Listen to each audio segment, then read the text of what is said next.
Sabi nga natin, ibigay ang hilig ng walang ligalig.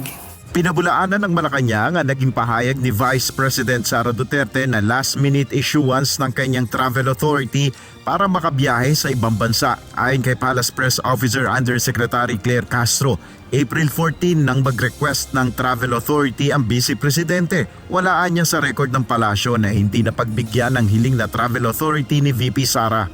Wala pa sa record na kapag siya'y nag-request ng pagbabakasyon or personal trip ng mahabang araw or mahaba na panahon na siya'y tinanggihan. So, para sabihin na last minute resolution or decision to, hindi po ganon. Dahil yun po palagi, normally, nangyayari po ang pagbibigay sa kanya ng travel authority a day before. We usually expedite the processing of the travel request. What matters most now, no? Bakit nagbago ang isipan ni Pangulo or rather ni dating ni Vice Presidente?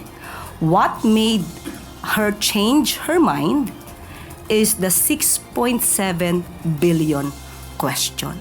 Sa pahayag ni VP Duterte, dahil sa last-minute issuance ng travel authority, nabago ang kanyang plano sa pag-alis ng bansa dahil sa kawalan ng kasiguraduhan na siya ay papayagang makaalis. Pero hihilingin ulit niya ang katulad na dokumento. Hiling rin ni VP Sara sa Office of the President tiyaking confidential ang mga dokumento na kanyang isinusumite na makatutulong sa paglalatag ng seguridad. Ukol sa hiling na confidentiality ni VP Sara sa kanyang travel details, sagot ng palasyo, Siya po ay isang public servant.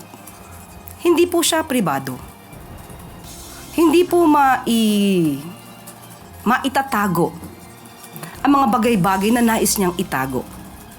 May mga bagay na dapat nalalaman ng publiko dahil siya ay isang public servant.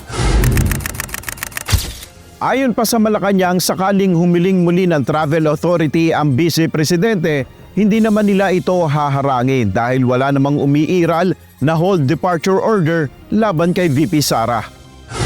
Hindi naman po natin pipigilan ang Vice Presidente sa kanyang paglalakbay.